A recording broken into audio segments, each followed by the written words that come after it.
Hi, Paul House, CSAT Way. I want to talk about how much ammo to carry. I get some comments, people sniping occasionally on YouTube that may or may not have experience. Most likely don't. They've been watching too many movies. So let's do some reality checks with these platforms. And what happens is Coil splash up some pictures here and there. Taught by the Vietnam guys. Sometimes they would say, "Hey, your tactics aren't the best, but you guys can shoot."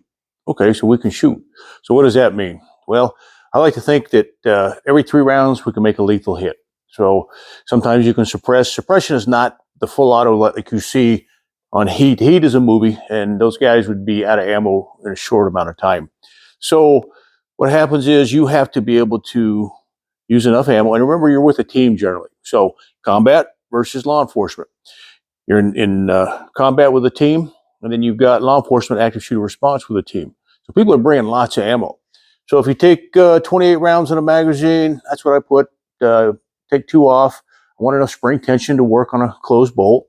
And if you do lethal hit every 3 rounds, I think that's 9 people per magazine. That's higher math. And you get a Barney Fife round after that. So you carry 5 mags. I can't even count the amount of people there. A lot of people you can put on the ground. If you're LE and you carry, say, just 3 mags. I know a lot of LE that just carry 20 rounders. That's okay. I like the 30s because I use a reference point and all that. I keep it consistent. If I'm using a bipod platform, then I will use a 20 rounder and an AR. So lots of people can go down if you can shoot. So you've got the team. And then let's say it does go worst case scenario. My God, they're stacking bodies. Well, guess what? All those bodies that are on the ground that are either injured, non-fighting, or dead, you can use their ammo. It's called a battlefield recovery. And so we all work the same ammo platforms. You can recover, use their weapons, their ammo, all that stuff. So really, I haven't seen it. I've never really run out of ammo, so to speak. Even in Somalia, still had ammo. It's just using it appropriately. And everybody does it a little different, have different thoughts. I've seen guys dump a basic load in 2 minutes. And so, but they didn't produce any bodies. So it really, I'm kind of like, I don't want to judge them. I wasn't in their shoes, but I go, ooh, we need to do better on our marksmanship. So if I've got one in the gun, and I've got maybe one up front, that's okay for LE. But a lot of guys don't see, I used to carry ammo on my back. Why? People go, well, how do you get to it? Well, if you've done any kind of tactical work, what happens is you're always with a battle buddy or a team. If we go into a room, CQB, urban environment, what else? Hey, plus me up 2 mags. And I can take those off the back, put them up front. I've never had to shoot that many rounds, or well, let's just say I've never missed that much. So if you miss a lot, yeah, you may want to stack more mags up front if you need it. But then you have the heat considerations, the weight, and then, I've seen guys try to carry it, and we tried it a couple times. Panama, we didn't know, so we had bandoliers, this and that. We could do it, but we didn't have the body armor because of the heat. So you've got to do the body armor drill now too, and how much you can actually carry and function with. So you might be carrying extra equipment, radios, this and that in the other world. In the law enforcement world, they have bat belts with lots of equipment, this and that. So I don't have a problem carrying an extra 20 on your duty belt for your rifle. If you know it's a gunshot or shots fired call, then you might want to roll in with a rifle. Now, how much ammo can you get in a rapid amount of time? Well, you can get a whole bunch, actually. This is an old school, it's just Tac Taylor, a Claymore bag. And what happens is we use these in the day. And these are nice, new, store-bought. Just on one side here, I can put at least 5 mags. There's 4 in there right now, 430s.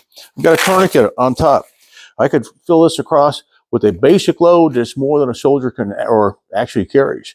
So it can go on offside, and then I work this. And so what ends up happening here is you can throw this on the fastest. So patrol. What happens is have a little water in there, some other bandages, things like that. So active shooter response. You grab your rifle, you grab your bag. It goes with you. So here's your civilian. This is the fastest way to bring ammo in and put it on your body and move forward. So think about really how you're going to go forward, what you're going to take with you. If you're a farmer, a hunter, I've done stuff where I put it in the back pocket. Not a big deal. It all works. You just have to take the platform and then figure it out. Well, we'd go to combat, do missions, take pictures, look at it, reevaluate, and then we constantly refine and figure out how much we needed. And we kind of, the basic load of whatever, 210 rounds, it will work. Some guys will go lighter with 5 mags. Some guys will go heavier. It's up to you. But if it gets really that bad, what's going to happen is you probably didn't bring the right weapons. You probably, took too big a target. And what happens is you need some artillery, air support, something like that. But again, if it goes that bad, you're going to have dead and wounded that you can do battlefield recovery. So really think about how much ammo, how much you can actually hump, multiple missions, this and that. The bags here, pretty cool. They'll do a run every so often. Just check with the pro shop. But what happens is it keeps them clean, dry. You can camp dry one of these bags too if you want to keep it, better water repellent. But keep your system simple. And again, yes, you can put ammo on your back. It's been done before. We've done it. There's a lot of different variables out there. If you don't know, ask. And what we can say, you can do this, this, or this. This has all been done before. But try not to snipe on the YouTube because I understand all it does is magnify your ignorance. So you take care, be safe. Hope this helps you out, and I'll catch you guys on the range.